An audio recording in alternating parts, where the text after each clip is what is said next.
and welcome to episode 4 of Tree TV. I hope you've been enjoying all the wonderful events that have been happening online this week for the festival, and tonight is no exception. My name is Edwina Guckian from County Leitrim, and you might know me from over the past few years in the national media where I've been portrayed as the girl from Leitrim who doesn't like the trees there. But on Tree TV tonight we've an exclusive. I love trees.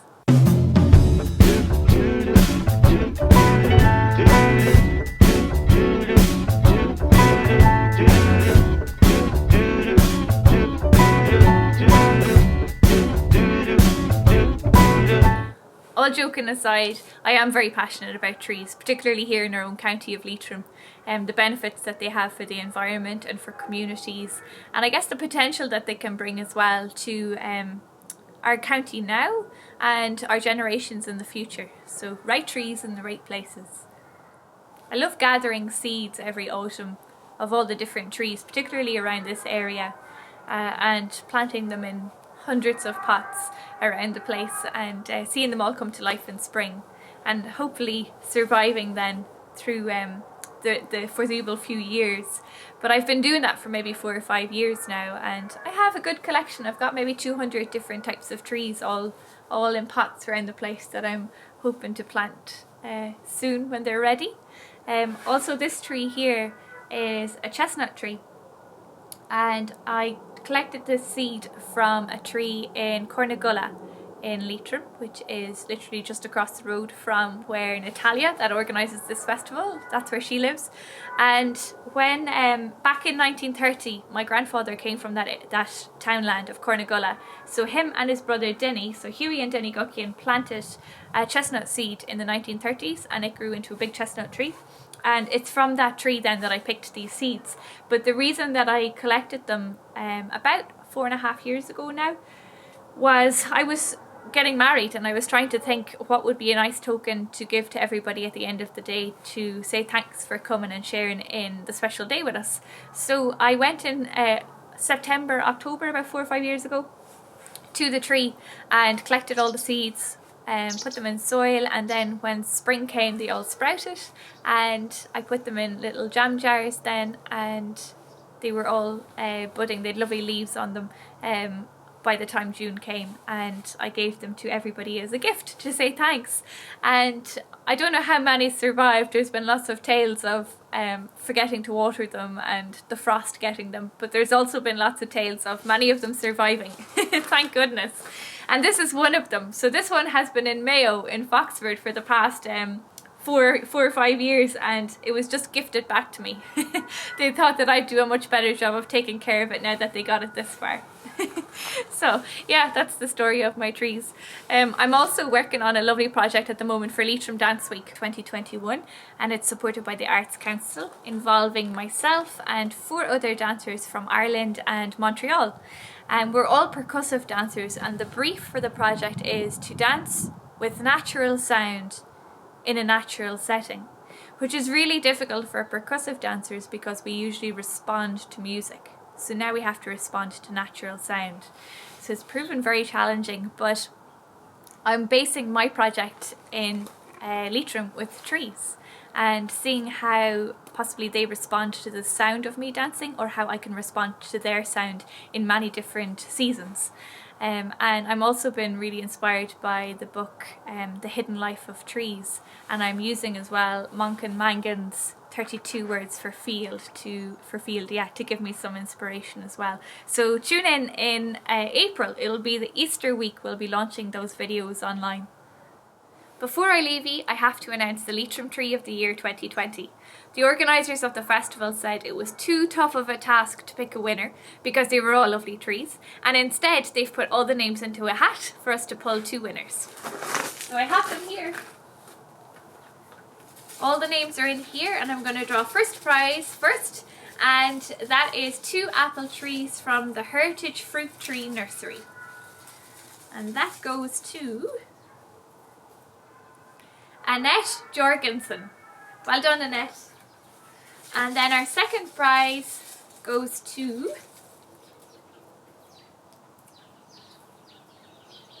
Lorna McCarthy. Well done, Lorna. And second prize is a book by Dr. Marion McGarry, see the woods from the trees. So now, I hope you really enjoy the rest of the festival. Thanks everybody for tuning in, and have a lovely Christmas. Nullig Hannah. Slán!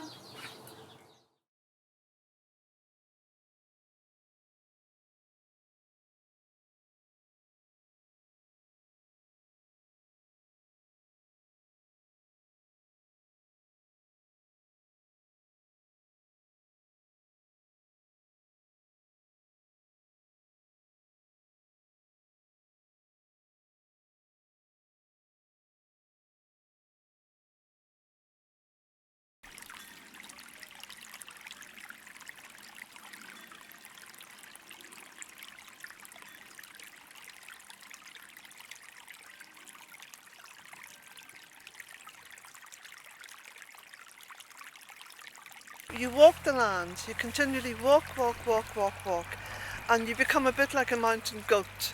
You find your own trails, and you kind of tune in to the ley lines, and you tune into the energy points, and you tune into the places where it's most comfortable to stand or sit or whatever. And so you begin to make paths just by walking the land. And then you plant on either side of your walk. And you keep planting.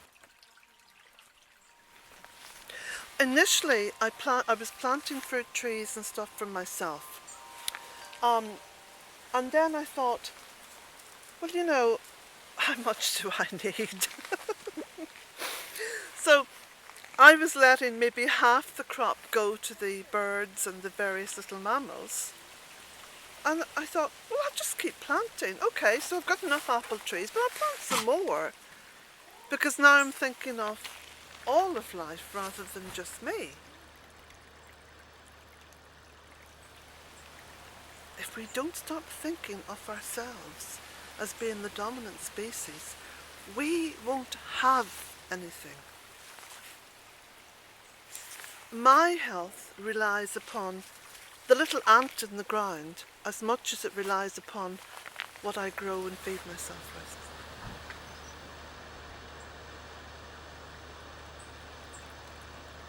We've got to plant, because it really is a case of plant like your life depends upon it, for it does.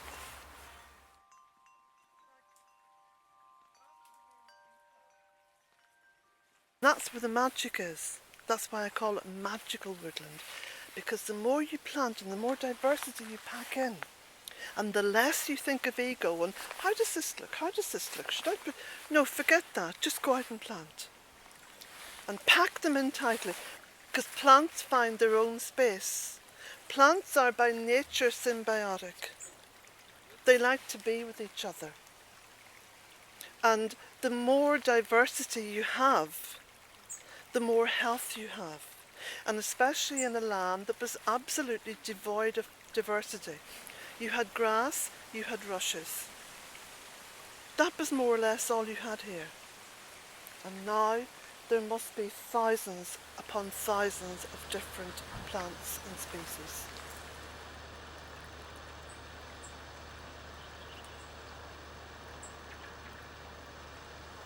You plant a tree in beside rushes. You mulch around the tree and try to keep it as free as possible for the first couple of years. And then the roots go down below where the rushes are, and the stem comes up taller than the rushes.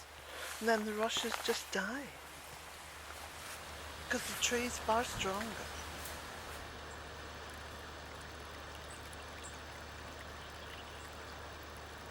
All these trees are part of the old magical sort of library of what is our ancient knowledge.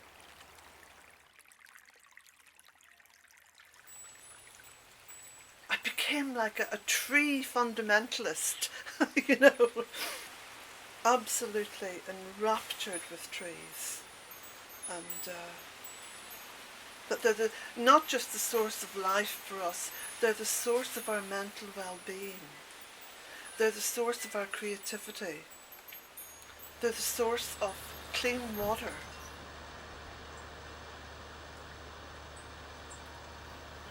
Minute by minute, her greatest objective is to keep everything in balance. And all we've been doing is jumping on the scales, unbalancing all the time. And that's fed by our ego and our arrogance and hubris and all those things that we want to let go of now.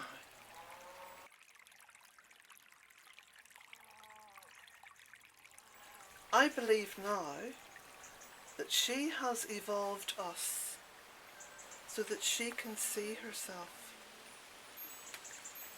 We're the eyes, we're the ears, we're the voice, we're the senses.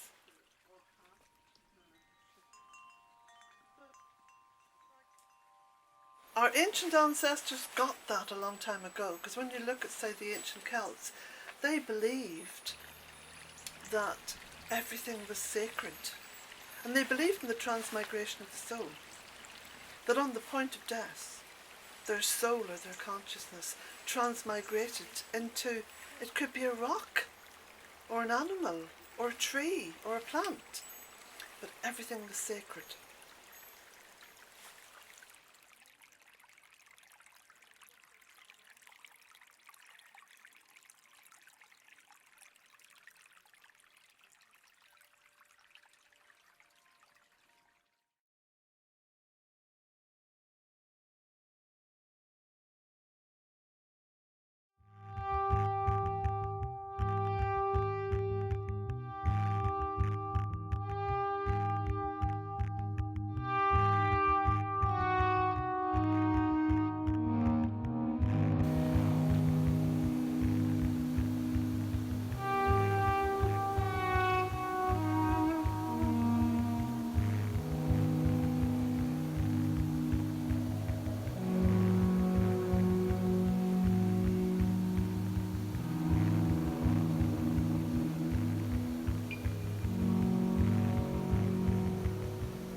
landscape.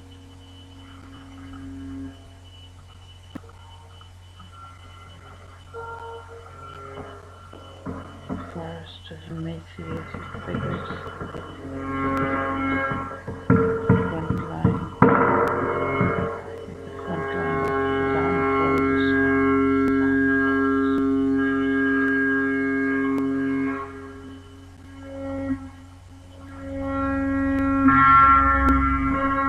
Figures in the landscape. Bodies. Inert. Erect.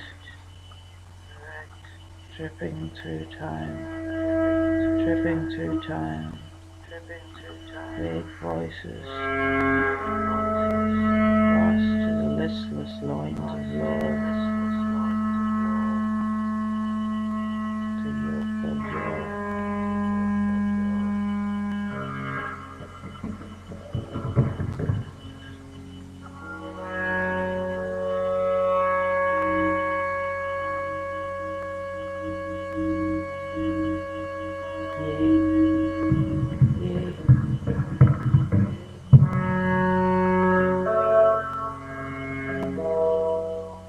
Is the sound of a tree growing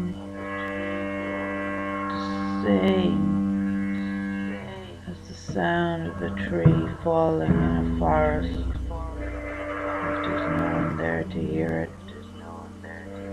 Energy, energy. Is the sound of a tree growing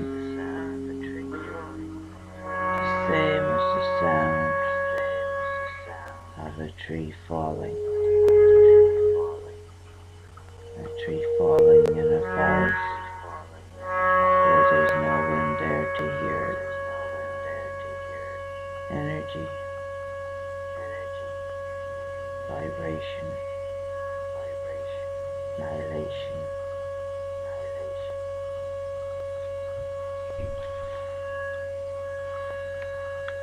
Figures in the landscape.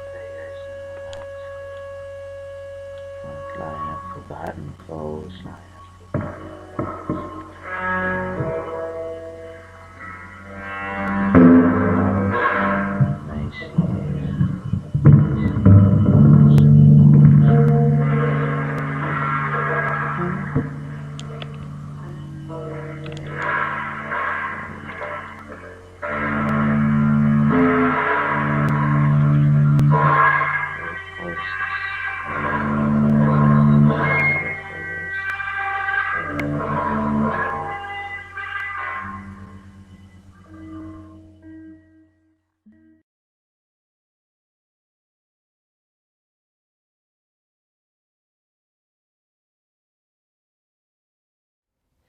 Hello everybody and welcome to our arboreal reading and arts group. My name is Emer Reedy, this is Natalia Baylis. Hello. For this reading group we've asked 3 artists whose work revolves around woodlands and trees to pick a text that has inspired their work. And today we're joined by Cathy FitzGerald. Cathy describes herself as an eco-social artist, and she believes strongly in the role the artist can play in developing an awareness and helping communities to engage with ideas of sustainability. Thank you very much for joining us, Cathy. It's great to have you here. Thanks so much, Emma and Natalia. It's so lovely to be in the dark again. And I'm talking to you from County Carlow, and I live within a small woodland called Hollywood. So delighted to be here. Lovely.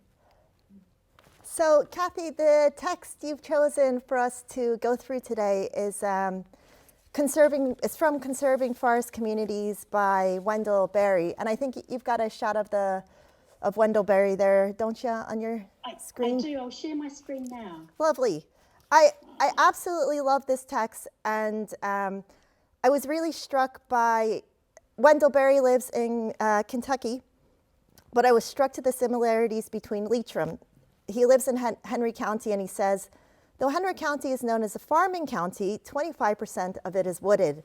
And it's just very similar to Leitrim. And he talks a lot about how a lot of the benefits from their industries are not for the local people, but of absentee investors. And just those things struck me so much about this text. I really loved it. I know. So I'll bring you back to 95, 96, when I first came to Ireland from New Zealand. And my first job was working for CRAN, the tree organisation in Mohill in South Leitrim. And I was working in a little, I suppose a little NGO is what CRAN was. It was trying to bring back broadleaf forestry, because even back then there had been a lot of intense monoculture forestry in County Leitrim. So I came across this article by Wendell Berry, and he's extremely well known in, I suppose, environmental circles. He's the prophet of farming. He's an ecosopher. He's very much versed in ecological principles, and he's a poet as well. Absolutely gorgeous writer, and I think he's done degrees in literature. So I came across this article. It was actually republished. It was interesting what you say, Natalia, about it seemed like he was talking about Ireland. I think in Scotland they also identified with this article, and they published it in the Radical Rowan back in 96. And I asked if I could use it for the little CRAN newsletter I was putting together. So that article brings back a lot of memories to me. And at the time, I didn't know who Wendell Berry was. I'm from New Zealand. I come from a very different forest scape. And I was trying to just get a handle of what the motto for CRAN at the time was, thinking global and acting local. So I was trying to get my head, what does that mean as far as forestry? And this year I've been very lucky to have some of my ongoing work through, it connects right back to those CRAN days in Leitrim. I've had my story about transforming my monoculture forest that I live with here in County Carlow. It's gone into a new Routledge handbook on placemaking, and the digital copy is just printed. The hard copy will be available in the new year. So the editor of the section of the book that I was invited to contribute to and talk about Hollywood Forest is as an example of moving towards the Symbiocene as opposed to the Anthropocene, where we all sort of live well with other species, and we care for our ecosystems in perpetuity, so that we're thinking about permanent forests. We might still take some trees, as Wendell Berry says in that essay, from when he was talking to the Indigenous people.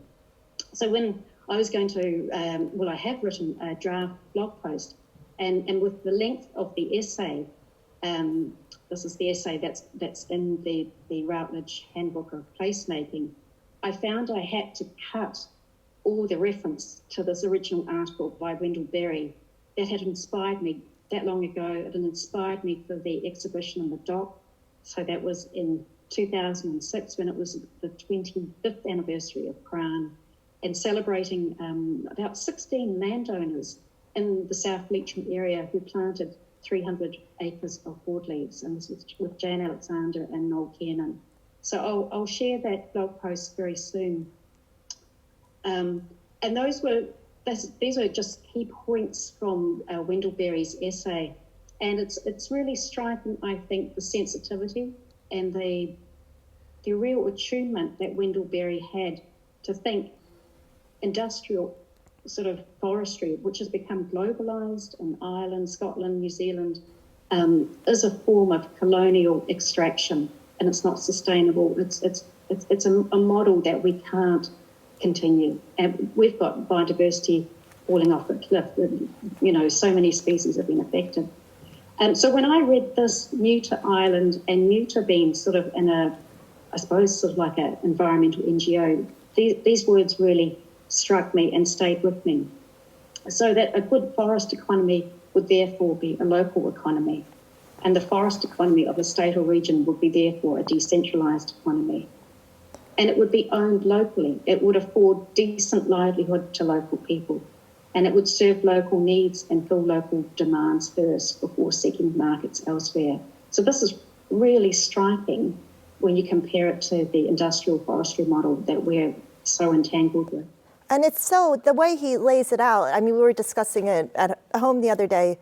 Emer and I are in the same household. We're sitting very close together. But and we were just struck by how simply he lays it all out. Like, we're looking around us all the time and thinking, what's going on with this industrial forestry industry? But in his Good Forest Economy, it's so simple. And he just talks about, you know, good forest stewardship and how we have to bring that back in and how we have to put it all in the hands of the community and the people who live there and the people who care and want to take care of the land, and how it's so simple and can be so easily done. Yeah, but there are a lot of market forces at play, and the industry is set up with jobs attached to harvesting, milling, so forth. So you're against a big industrial machine there. So, and since I've been looking at this since the mid-90s, I can see some improvements. But these sort of transitions are probably more than our lifetimes. But that goes against the really short time frame, you know, that the scientists are saying that we've got left to really turn things around.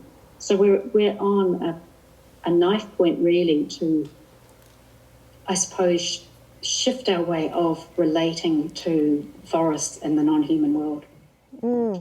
So it's really striking. I thought I'd put these images in to show you because you'd know Mohill quite well. That's me at the front there. I came to Ireland in 95, and a Dublin friend said to Cathy, because I couldn't get work at the time, I think unemployment was about 22% when I arrived in the mid-90s.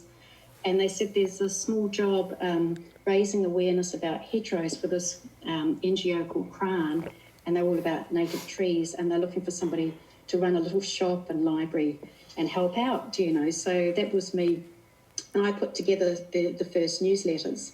And I also took over living in this little place, still there in Mohill. I think the sign's been taken down. And it became, when you look at Wendell Berry's essay, he talks about developing a culture, a wood culture, a forest culture. And in Ireland, we don't have that. If you go to Europe, where they have a sort of, particularly Eastern Europe, where they've got an unbroken culture of making crafts, making a lot of things that we live with, tables and so forth, locally from local sort of permanent forests, there's really high regard in timber. Whereas here, you'll get people slashing hedgerows and the wood will be just dumped in the hedge. That type of respect and value and care, we're still a long way from thinking about that, you know. And Wendell Berry points out then, like with the way we are extracting wood at the moment, so many things that could be used in by local artists who work in wood or by local furniture makers, all those little bits that get cut off and then just discarded, they could all be used in a local forest economy. Because you were reading about the people that he visited and how they ran their forest, who he talks about in the... Yeah, and how they had to be trained. They had to be trained about how to be in the forest and deal with the forest, and that they did it in a way that was with the least disturbance or no disturbance at all, and just the real respect they had for the forest. So there's a huge education there, and the things you're talking about were taught in the mid-90s when I joined CRAN. Yeah. So Dan Alexander, the CRAN founder, she is Australian and lived all this time now in Ireland. We had interest from somebody with a mobile sawmill. There were local woodworkers. So that little shop in Mohill was filled with wooden items. So you might know Neil Folks. He's I haven't seen Neil for many years, but his work just flew out the door. So he, not so much the chairs, they were expensive, and to this day I regret never getting one of his chairs, but he used to make wooden spoons out of all the different hedgerow plants. So it was a real thing. I've never been a salesperson, but I loved that little shop, you know, and it had so much heart. And behind the shop there was a tiny library where we had meetings, and there was a little bit of an education centre. So this project was so far ahead of its time, but it was sort of placed in a culture, I suppose, where we haven't really had this sort of ecological literacy. So, and I was really working with a leading forester, Noel Kiernan, and because I was new to Ireland, we were trying to think, how do we get a way to connect people to Irish trees? So I said, well, maybe we could do a calendar. I'll do the pictures. I don't know anything about these Irish trees. And so Noel Kiernan, who's still a visionary forester and farmer, he said, well, look, I'll go out and get the specimens and you do the pictures. So these are my drawings on the right from a couple of the months. They were done in biro, ballpoint pen, and we went into 2 printing. So They're beautiful. I got an award for working on the Crown project. And some of the guys who were working on the project with me also applied for this award, but I got the award. I think they said, oh my goodness, there's a woman in Leitrim trying to do stuff with forests and trees and trying to bring sort of environmental awareness to this area in Leitrim. So, and this was just a year or so before I went to art college. So it was really motivating. And at the same time, it was really grounding for me being a newcomer to Ireland, even though I've got Irish ancestry. I don't have any living family or, my own culture here. So skipping forward to after I finished my, my degrees, my undergraduate and masters, I was invited back by a former sort of art officer, I think, Beresford-Kroeger. Oh, yeah. The first opening of the dock, he commissioned a number of exhibitions.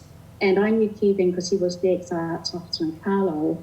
And I put a submission in to celebrate, I think it was either the 20th or 25th anniversary of Crown. And Jan and I have remained good friends. She's like being my forest mentor, really. And because we're Australian and New Zealanders, we can't help but take the mickey out of each other. It's been such a wonderful, warm friendship.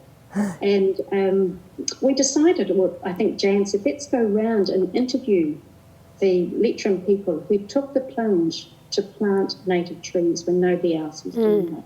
So that's what Jan and I did over several months through rain showers and bad weather and so forth. We went around and we interviewed the 14 or so people and also interviewed their trees. And it was a beautiful, beautiful project. It was so nice to see people's appreciation of what Jan and Noel Kiernan and John Matthews and Neil Folks had achieved with this very small project.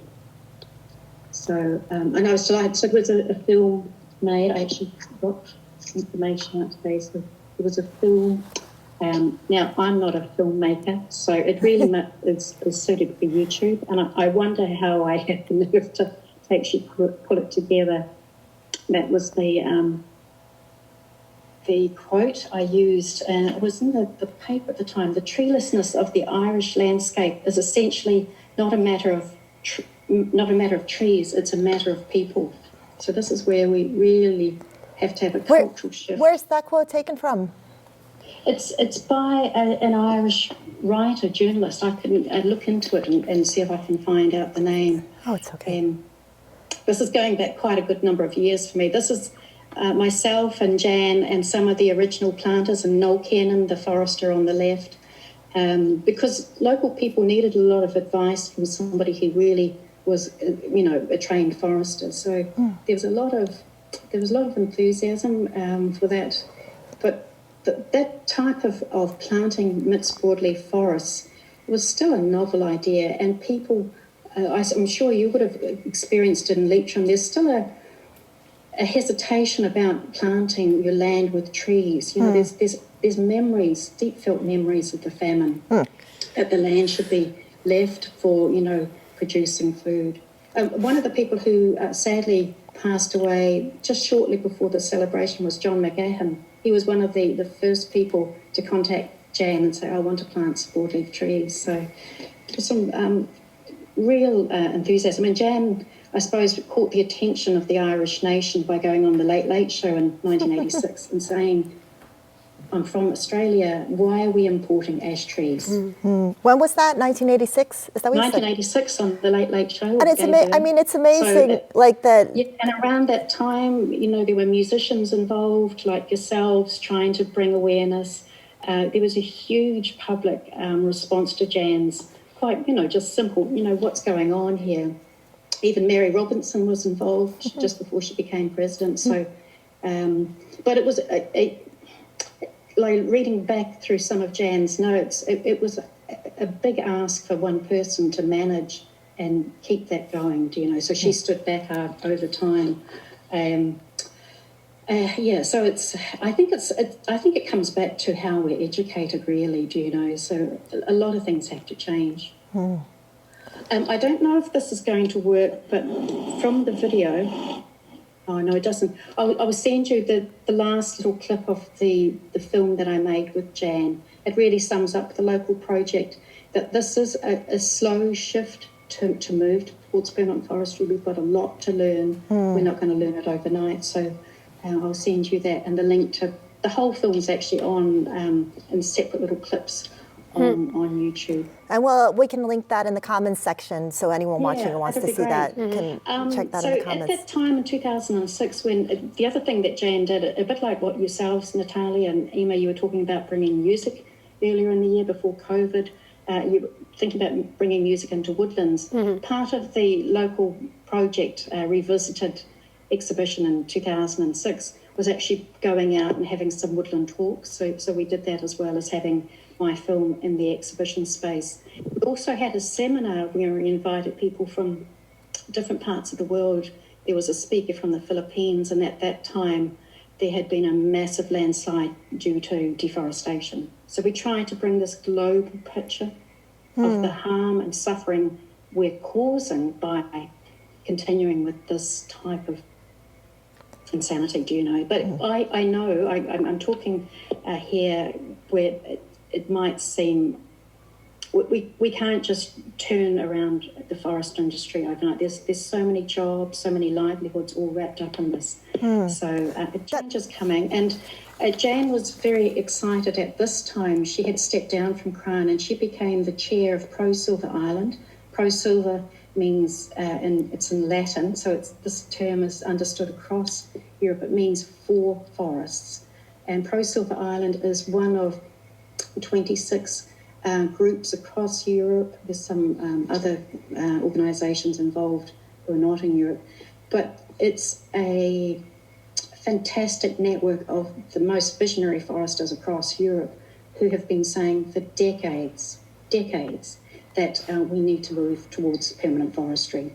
And so the thing you said... And I have benefited by going over to Europe to see some of these foresters. Oh, that's brilliant. Yeah. So, and that leads me on to my own work. When I came to Carlow, just by coincidence, when I met my husband, he had inherited a piece of land that we live on, and his late father had planted, on advice by forestry people, to plant a monoculture of conifers, of Sitka spruce, as an investment to be clearfelled in the future. So it was interesting, on our first date, Martin brought me to this piece of land, and I thought, it's great to have some trees, do you know? So we've built our house here, but it took a good number of years. I was doing different things with the Green Party here. I wasn't really involved with Crown so much. But after I had been here for quite a number of years, one day I was walking through the forest, and I suppose I had always wanted to do a long-term ecological art project like the pioneers Helen and Newton Harrison in America. And I never thought I'd have the confidence to work in a collaborative way. But over time, and with being on the committee of Pro Silver Ireland, I do the website, I've gone on a good number of the trips, and they're quite used to me as an artist sitting in.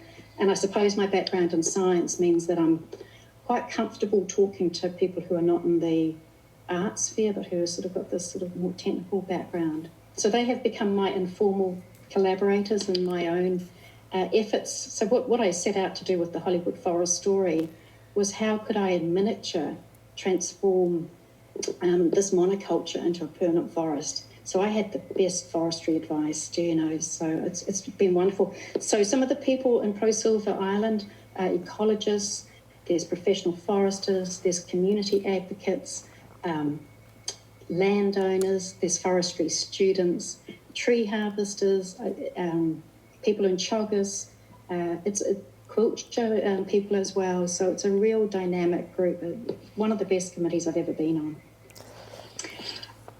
This sort of way that I've been working, though, and starting to think about transforming this monoculture that we live with, how would I protect this little 2-acre woodland? So I was putting all this efforts with my husband, with great foresters, to get this advice. And then I found out I don't have any children. And I was asking Jan and her partner is a solicitor, and he's done degrees in environmental law. I said, how can I protect this forest that I'm starting to make into a permanent forest? How can I protect it into the future? And he said, there is no way. There's actually nothing that you can really do. You can leave advice that in your will that you want your land cared for in this way, but you can't really protect it. So I know some artists have put copyright on their land artworks. Brilliant. and I thought, that's not enough. I don't think there's enough strength in that. So I was really inspired in 2009. I went to the best place in Europe for forestry is Slovenia. They haven't clear felled there for over 60 years. Wow. It's legal to clear fell. So their forest culture is just, and the respect of foresters in the culture there, they're like doctors. Do you know? So it was just, so I came back and I thought, and I have worked with local Green politicians in Kilkenny, and I said to the former deputy leader of the Green Party, Mary White, who was my neighbour, and I said, Mary, why can't we put that forward as Green Party policy?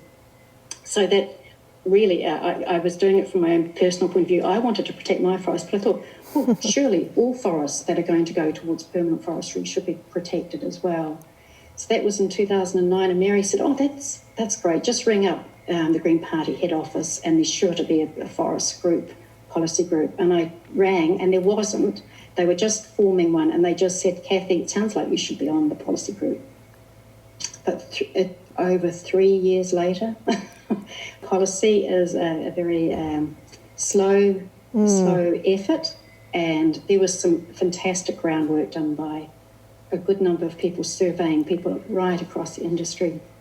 But I was very pleased that I was able to put as the top point that the Green Party forest policy in 2012 advocate permanent close-to-nature forestry.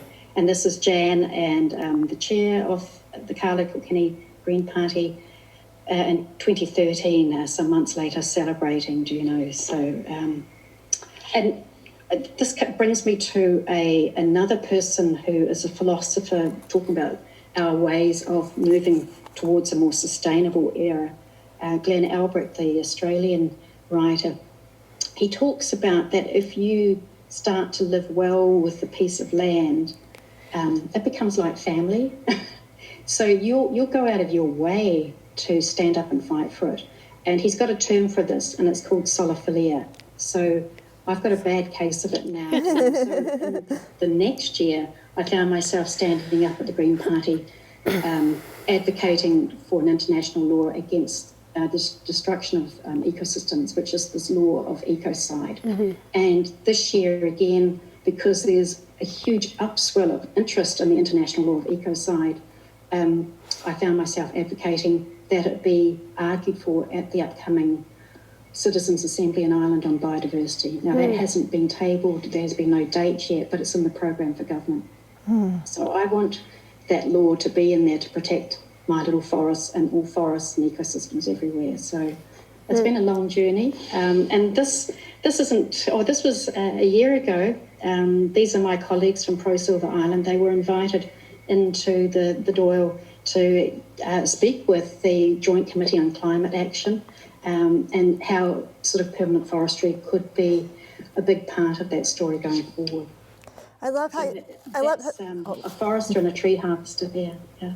I love how you say that in Slovenia, foresters are held up like doctors are held up. And the way in the text as well, he talks about how it should be, you know, local people doing the local harvesting, the local foresters.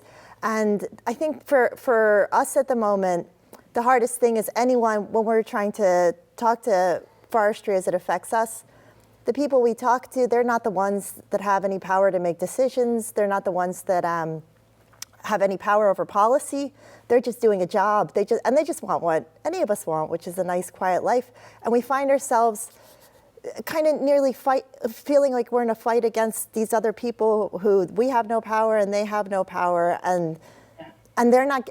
I don't think they're really given the skills to be those kind of foresters through the industry. And it's something that I'd love to see in the industry where, you know, the neighbors of forestry have a really good relationship with the foresters who manage the forestry, and it's all local, and you know who to talk to and you know who to approach in those situations. And yeah, it's I'm very pleased that on the Pro Silver Committee we've got some young foresters coming through who would really appreciate the importance of talking through a different vision of forestry, do you know? But you'll still find most forestry education is emphasising the status quo at the moment.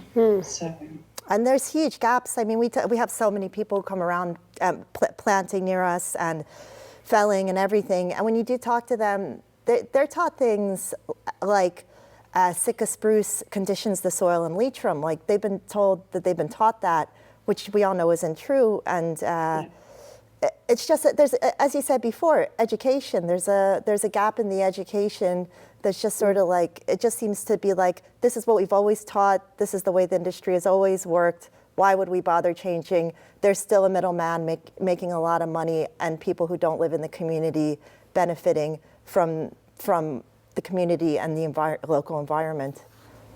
Well, I just keep coming back to our literacy about sort of ecological system is so poor. Until we really tackle education, and I'm not talking so much about the young people, I'm talking about the generation at the moment. So I've got a lot of faith that the younger generation are getting a good grounding in how sort of ecological systems work. But for the current generation, where we've taken on these sort of capitalistic sort of industrial models, it's very hard for us to see any other way, do you know? So yeah, we've accepted them because, and we've been told that this is the only thing, this is the way the world is. And we just have kind of just accepted this is the way the world is often. Yeah, so that's why it's very important, where I suppose one of the most exciting areas in academia would be Indigenous studies, and that you've got people like Wendell Berry who are deep listeners, deep thinkers. So a lot of our problems, like you go to the philosopher Gregory Bates, and he says the biggest problem that we have with our dominant culture is that we've got this misperception of how the living world works.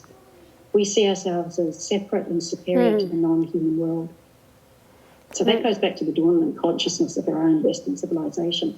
So you're talking about a massive cultural shift, and to overcome that does mean a sort of a reorientation of our education system. So instead of prioritising the economy, we've got to prioritise the living world. Yep. Yeah. So go on and on.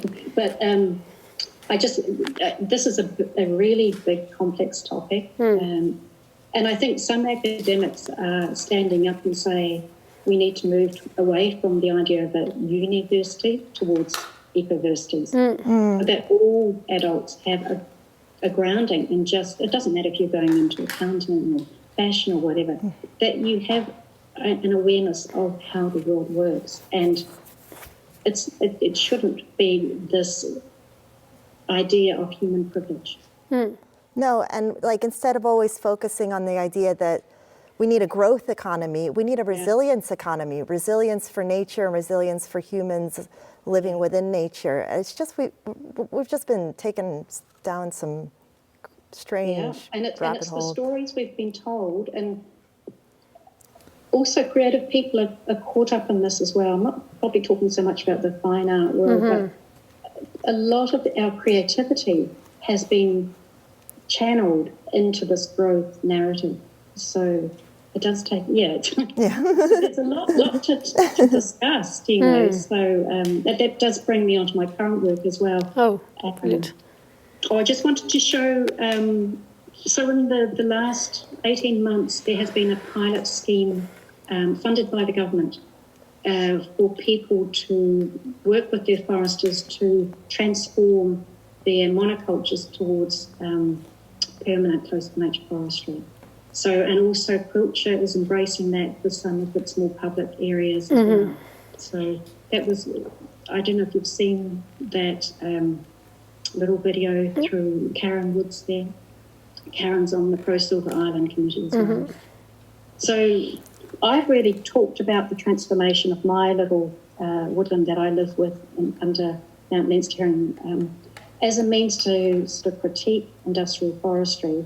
But on the other side of that, I was battling trying to advance an ecological art practice. And I call an ecological art practice an eco-social art practice, because when I talk about sort of, you know, when I say an ecological art practice, people say, oh, Cathy, you're really interested in nature.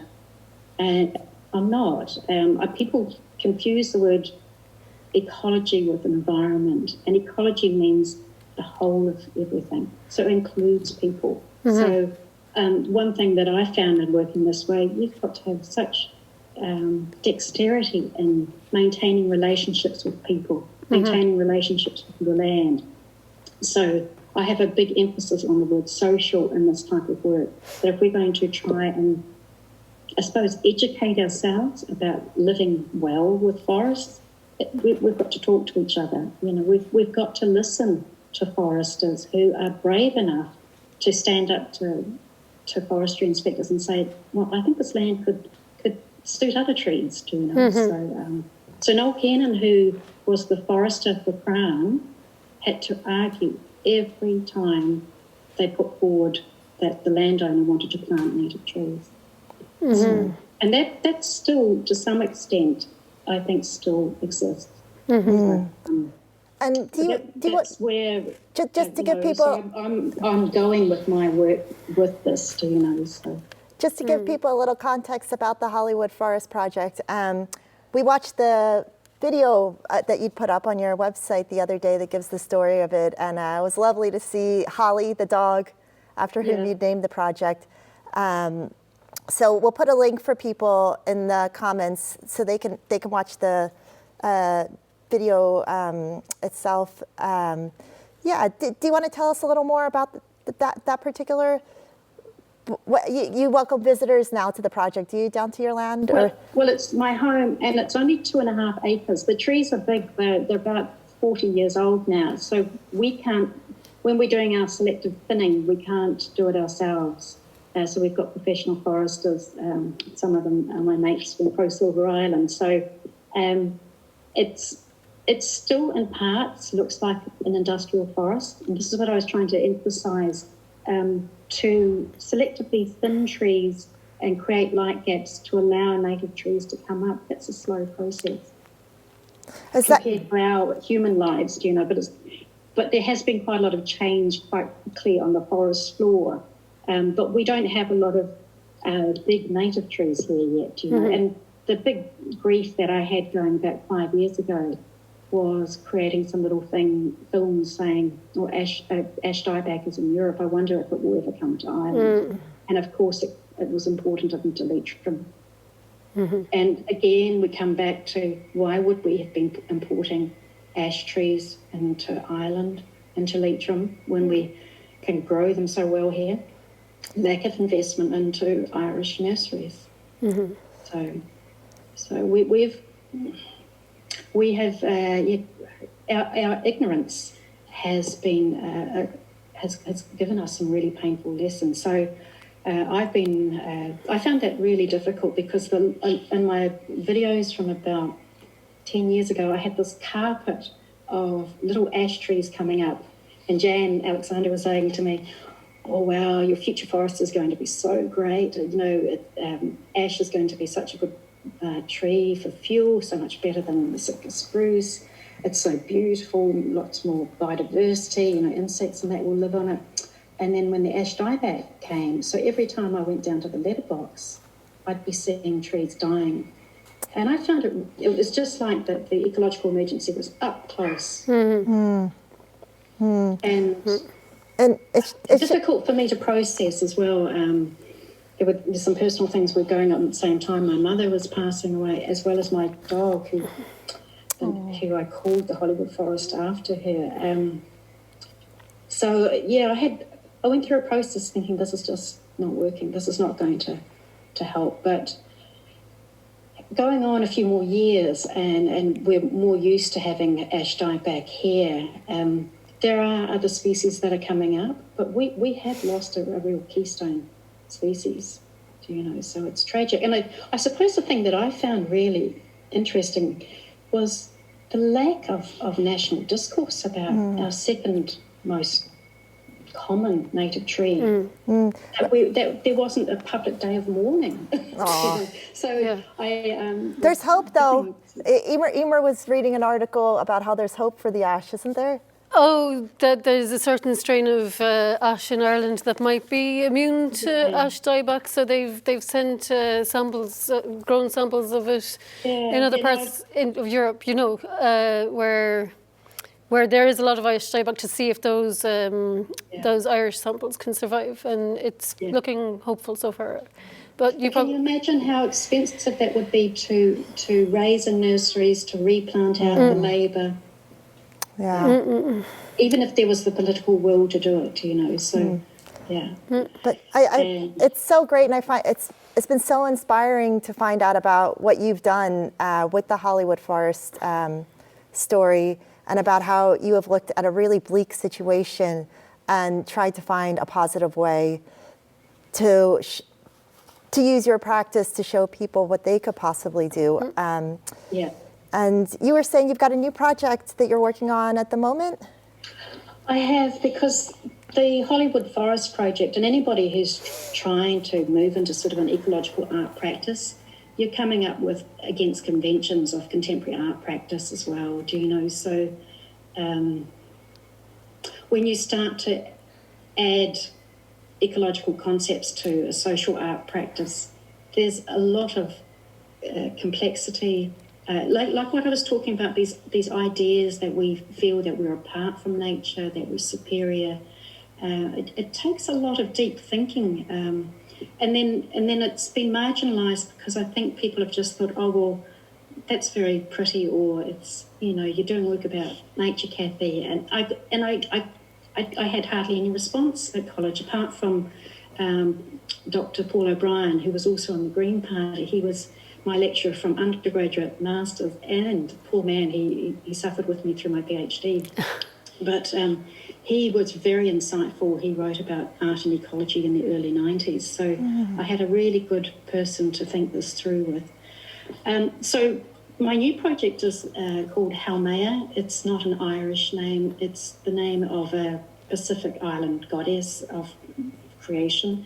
And I wanted to choose a name to recognise the motivation and the inspiration for my work. It doesn't come really from Ireland. It comes from pristine New Zealand forests that I knew, do you know? So I chose that name, and I wanted to, when I was coming to the end of my PhD, I realised I had an advantage in moving into ecological art practice because I've got this background in science.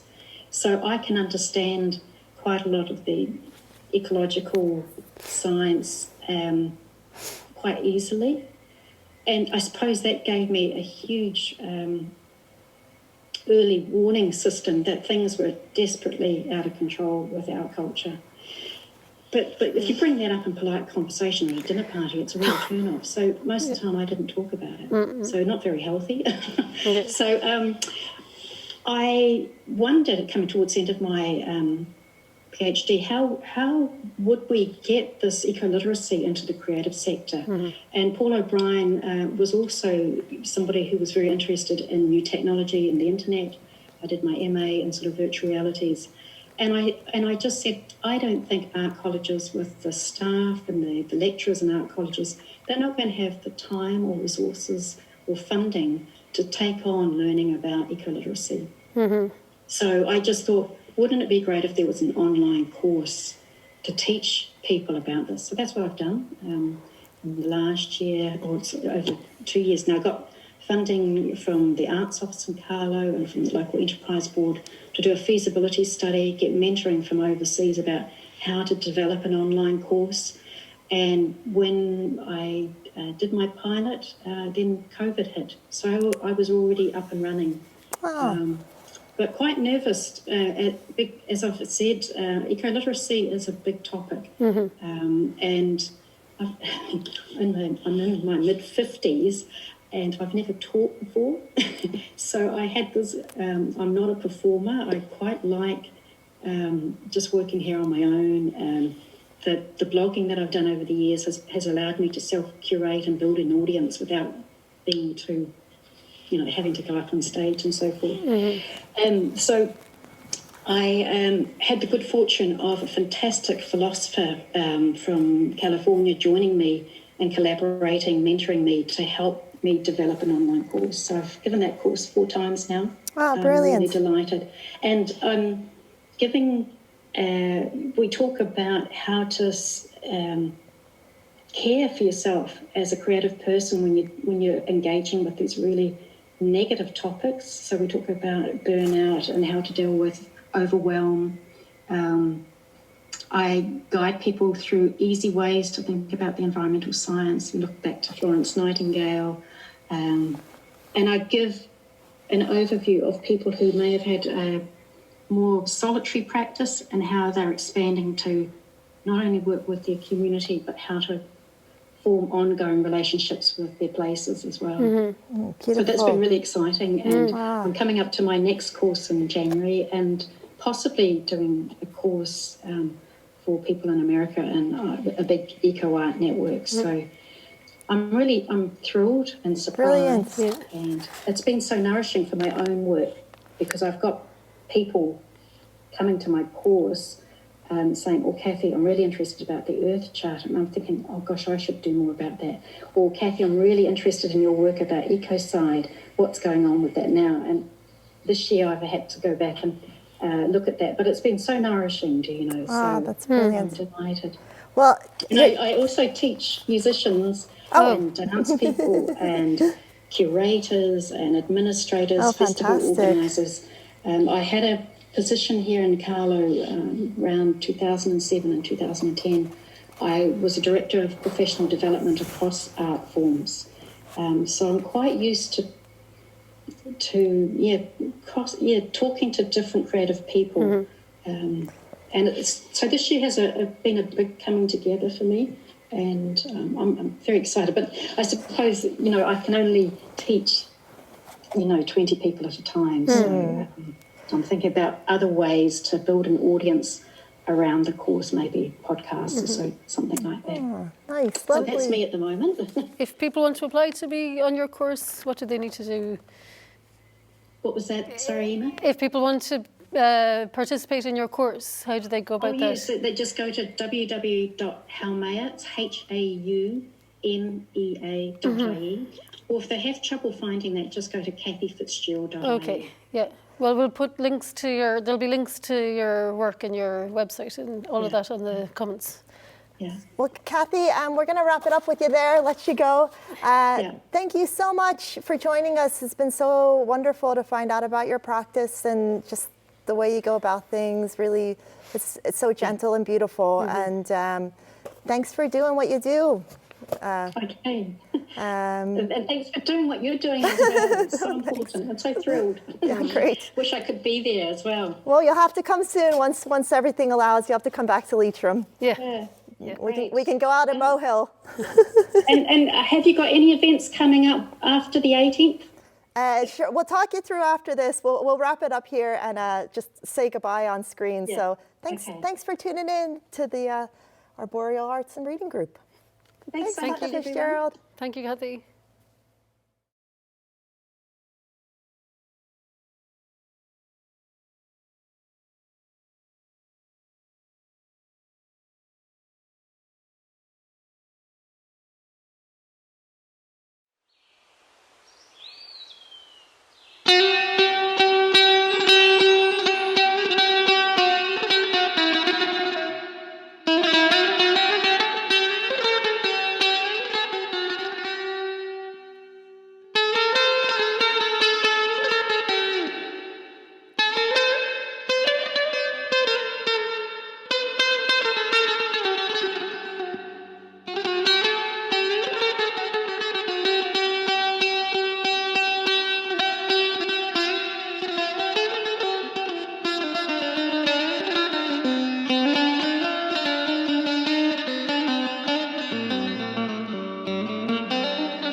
سربیلندم از خورده پرواریم لاوی باجارو گندم ارمن و آشوریم از کردم سربلندم از خورده پرواریم لاوی باجارو گندم ارمن و آشوریم وارا شیرین دلم ورا دل دارین کسرا رحمی بکر دلیم پرم پم پو Param param bam biram biram bo param param bam biram biram bo param param bam bo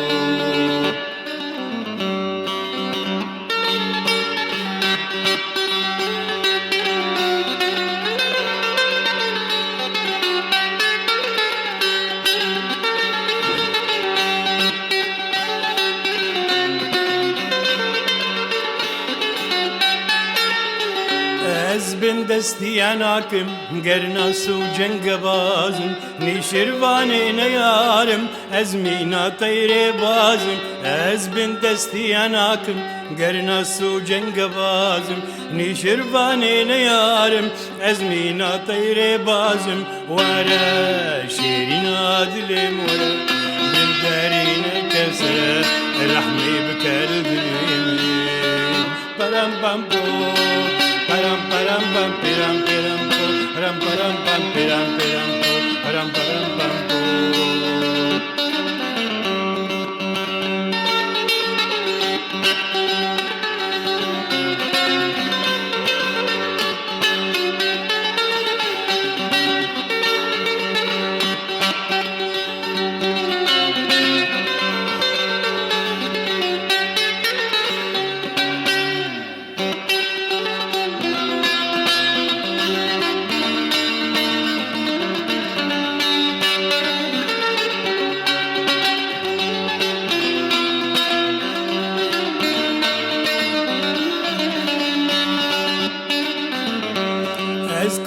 سربلندم از خورده پرواریم لاوی باجارو گندم ارمن و آشوریم از کردم سربلندم از خورده پرواریم لاوی باجارو گندم ارمن و آشوریم ورا شیرین دلم ورا دل دارین کسر رحمی بکل دلیم پرم پم پو Param param bam biram biram bo param param bam biram biram bo param param bam bo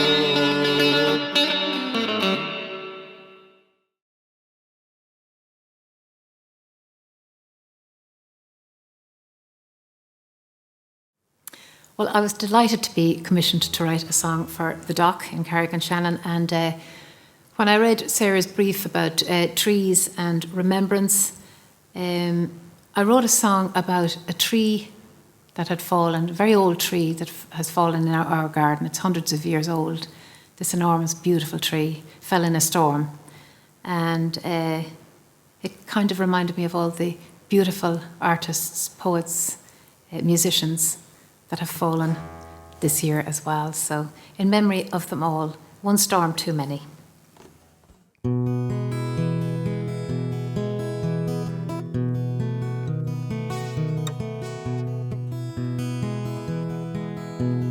Bough, the branch, the heart, the soul,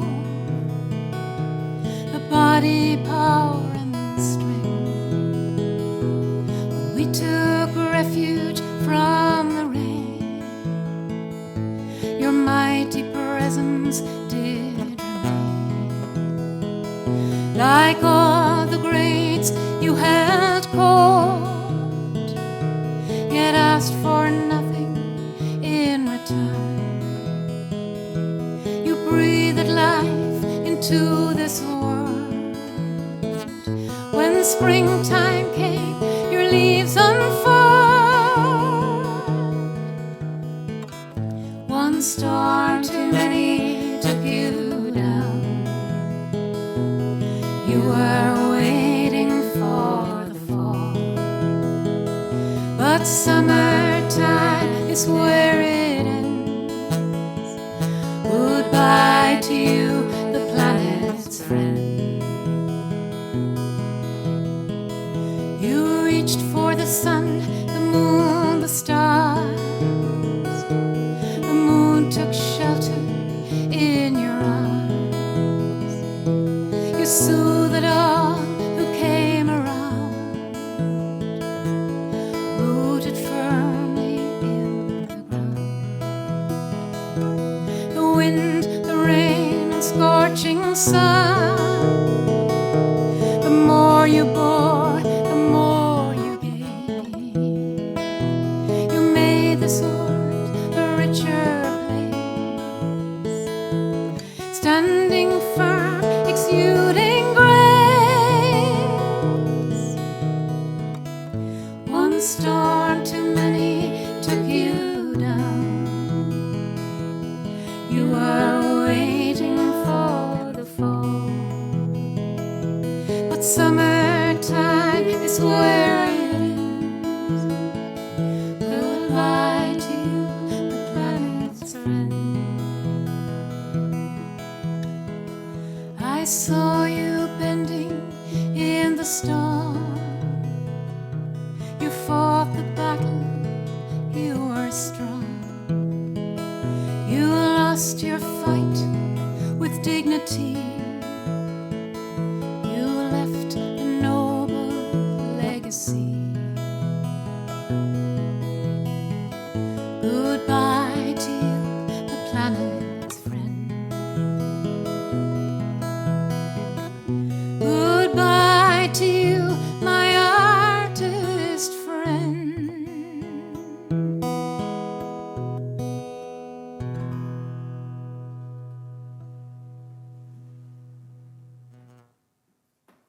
Well, it's a pleasure to be here in the dock in Carrick-on-Shannon, and also to be commissioned to write a song in memory of trees and remembrance, I guess. And has been a strange year for us musicians who aren't doing the normal things that we do, like travel and perform in front of a live audience.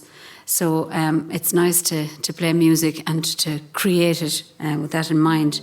And this song I wrote, I suppose it's basically about mental health, and sometimes it has been tough this year, keeping your mental health in order. And I know when I feel a little bit down, the best thing for me is to get into the woods or get out in nature, and it lifts the spirits always, never lets me down. So this song is called Passage Through the Woods, which is kind of another way of saying the dark, gloomy days. So these songs are for this project are new infants, so one must refer to one's lyrics lest one forgets. Okay.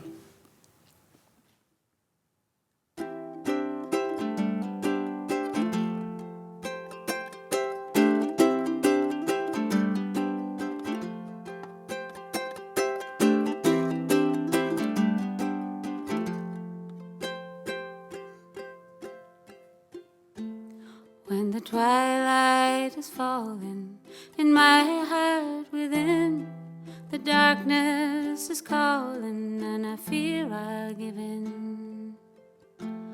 When the grey clouds are low and they cover the moon, there's a place I can wander to live from the gloom. When the walls are closing in the room all around, and try as I may, no peace can be found. When I'm tired and I'm weary and sleep eludes me, there's a place I lie 'neath the shade of a tree. 'Cause I have friends in the forest, I know they're with me.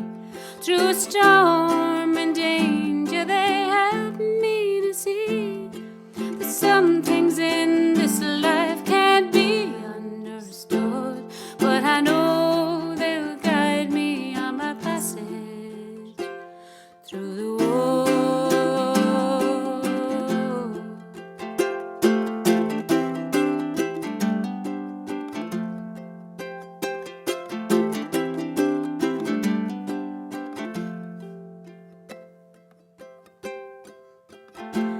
There's that big tall oak tree there when I was born, gives me strength and courage since that cold April morn.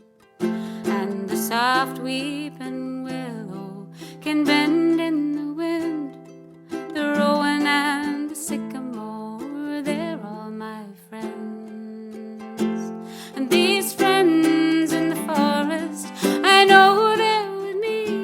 Through storm and danger they help me to see that some things in this life can't be understood, but I know they will guide me on my passage through the world.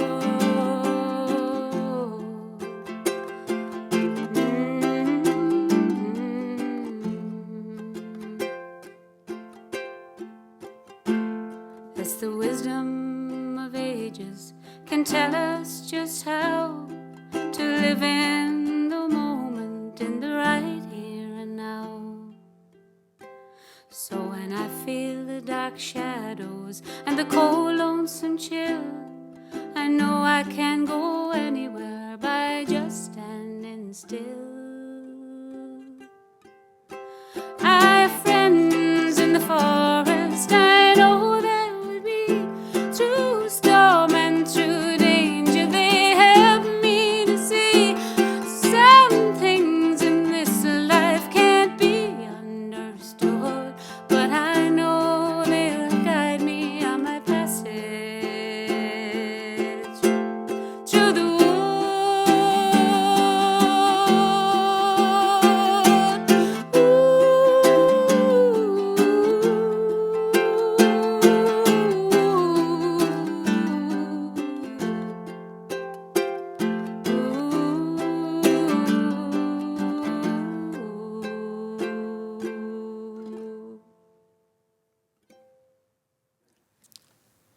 So this song, I had the bones of it for a long time, but finished it for this project in remembrance of trees. And it's about the Cottingley twins who were lived back in 1917 to the backdrop of the First World War. They were running around the forest and they were best friends, and they took pictures of themselves with cutouts of fairies that they took from books, and they developed the photographs themselves in their father's black room, or whatever you call that, developing room, dark room, thank you.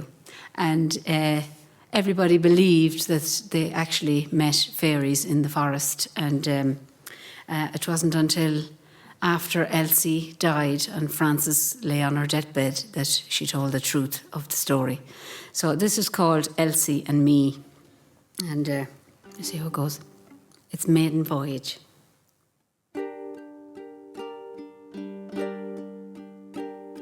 Dancing and darting and wandering free, down to the woodlands go Elsie and me.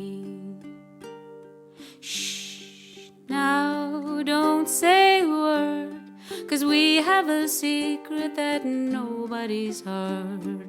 Into the forest and down by the stream, we lay on the banks of mossy and green, soaking white stockings and flowers and hair. We'd stay there for hours, we didn't care. You were just 10 then and I was 16, when first they appeared to us like in a dream.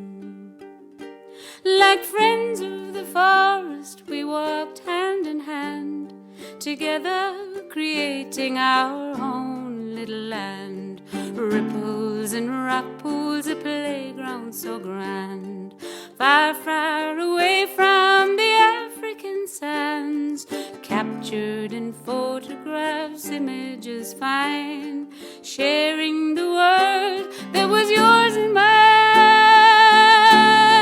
Look at the pictures you'll see, those magical fairies and me, dashing and darting, they open their wings, the pages of my history. The cannons and rifles, they roar, but we're safe from the drumbeats of war. In the world we created our own fantasy, my true friend Elsie and me.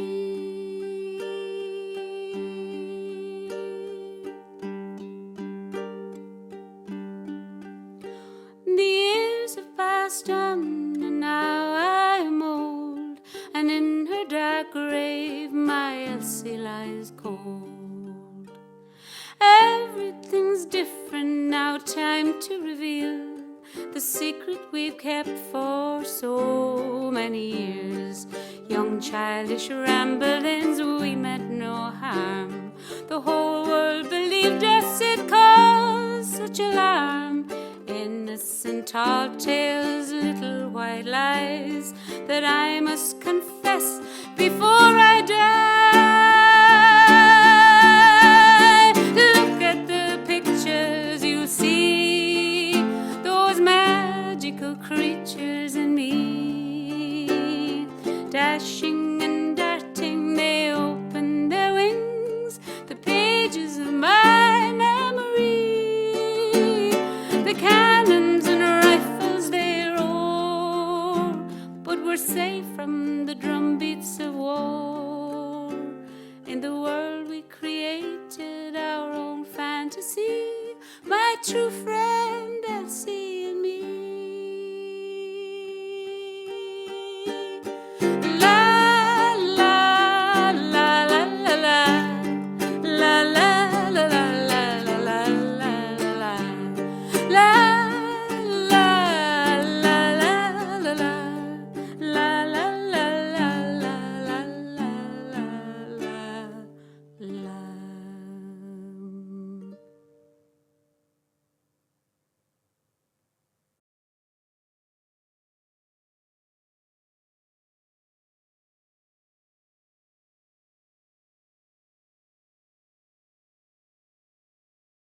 Thank you very much for joining us. My name is Natalia Bayless. In 2018, my friend Emer Reedy and I started a project called Whose Woods These Are, and Emer's here with us today. Hello, Emer. Hello. What we wanted to figure out a way to bring people into the woodlands and have them enjoy nature more. So what we thought we could do is compose some pieces of music that could be performed in woodland settings. So we started off our project, and we started off by researching, by reading books, and by watching films about trees. And there was one particular film that we absolutely wanted to share with as many people as possible after seeing it. That film is called The Call of the Forest, and it's about Diana Beresford-Kroeger, who's here with us today. Hello, Diana.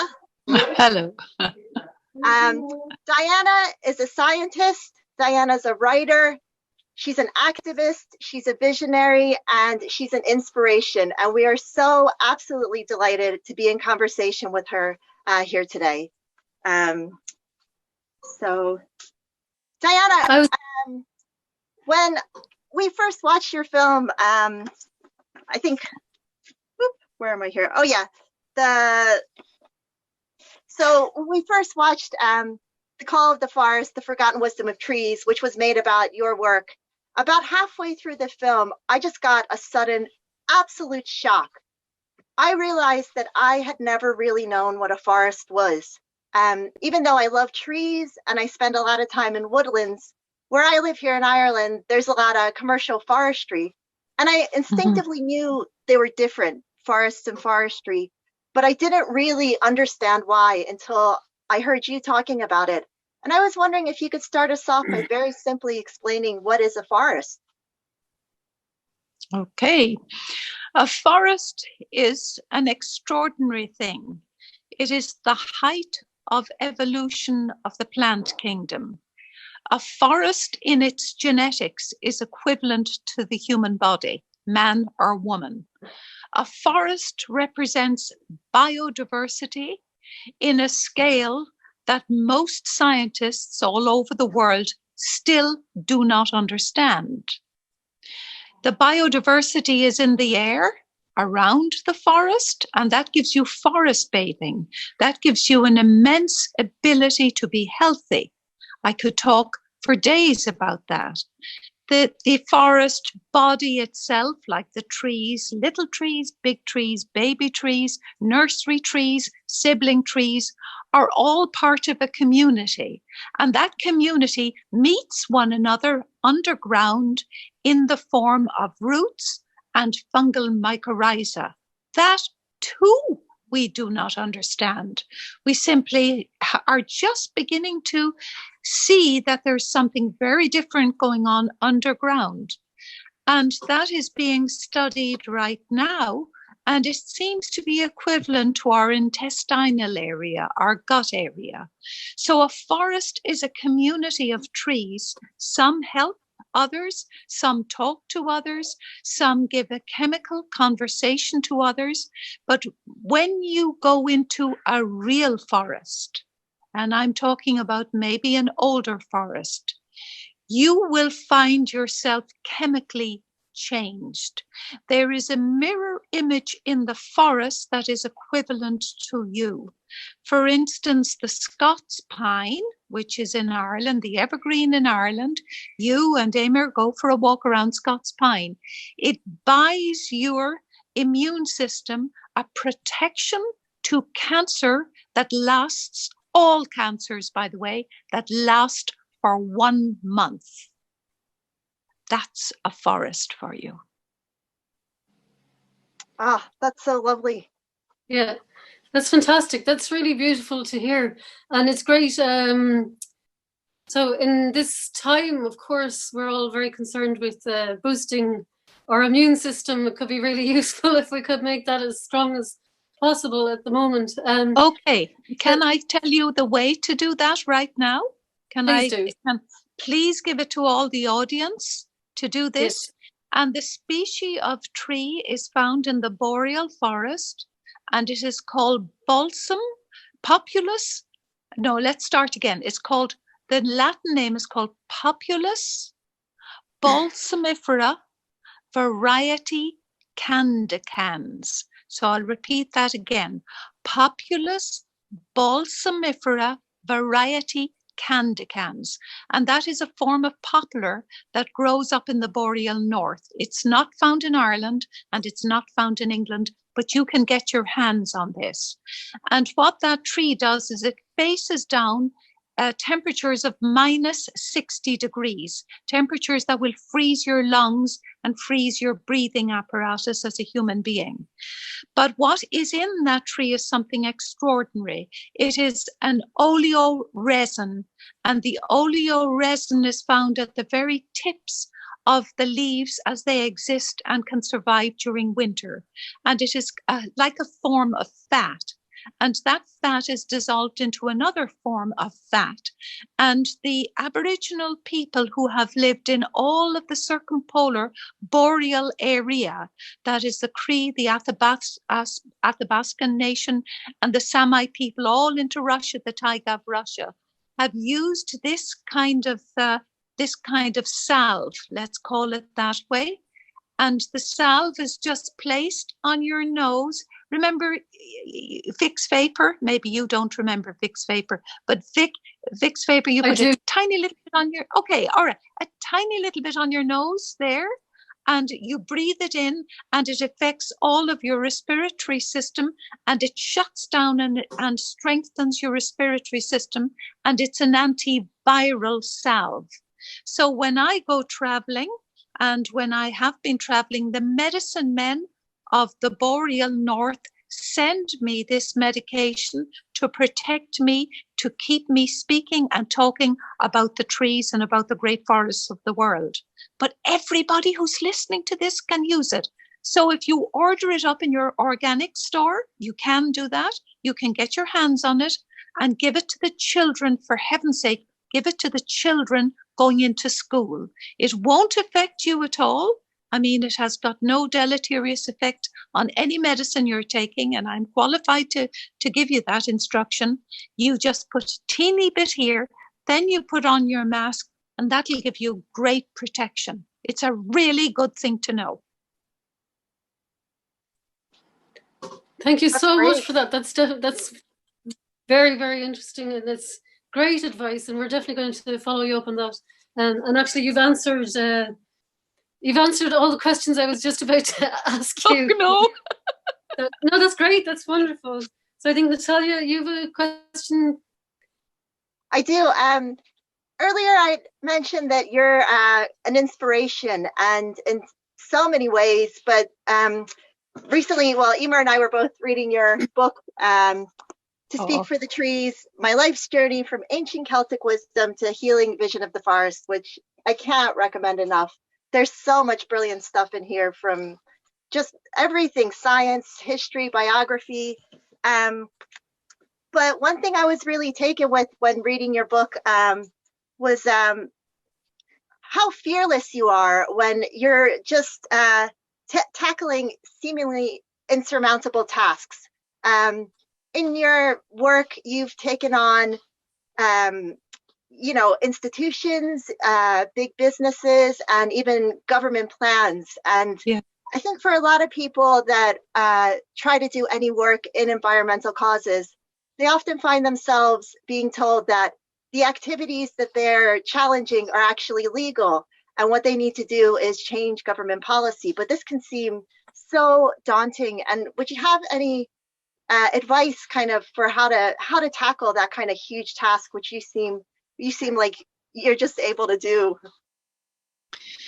Well, I will tell you, a number of years ago, and it was probably about 20 years ago, I am keenly interested in pesticides, and have been for a very long time. I was part of the starting of the organic farming and organic gardening in Canada.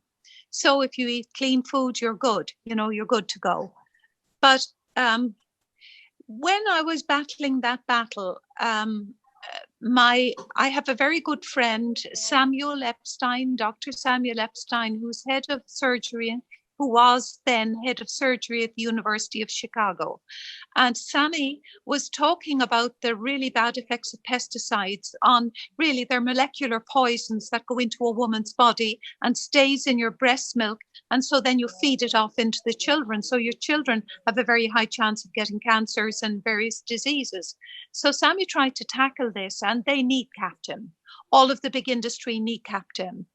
And he took me aside one day and he said, Diana, learn something from me.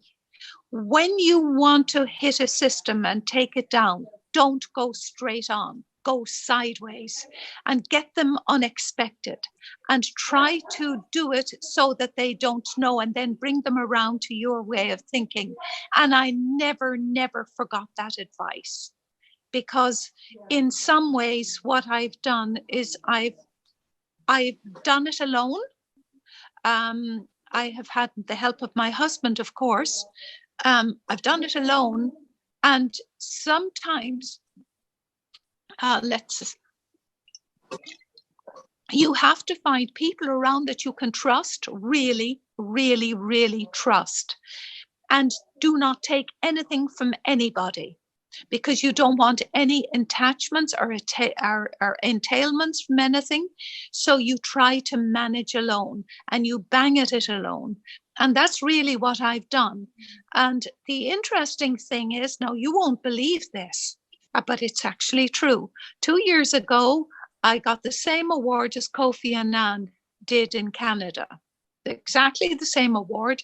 Gorbachev got it, and Mandela got it exactly 2 years ago.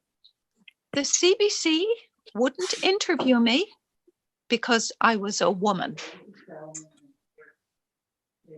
So recent as that, 2 years ago. 2 years ago. So don't be surprised. The woman who was booked in to interview me, I went after her because I would. And I said to her, if I was a man, would you behave in this manner to me? You should be ashamed of yourself. And I left it at that, and I started laughing, because I will have another day, I will have another go. So don't let anybody defeat you. There's another way of looking at a question.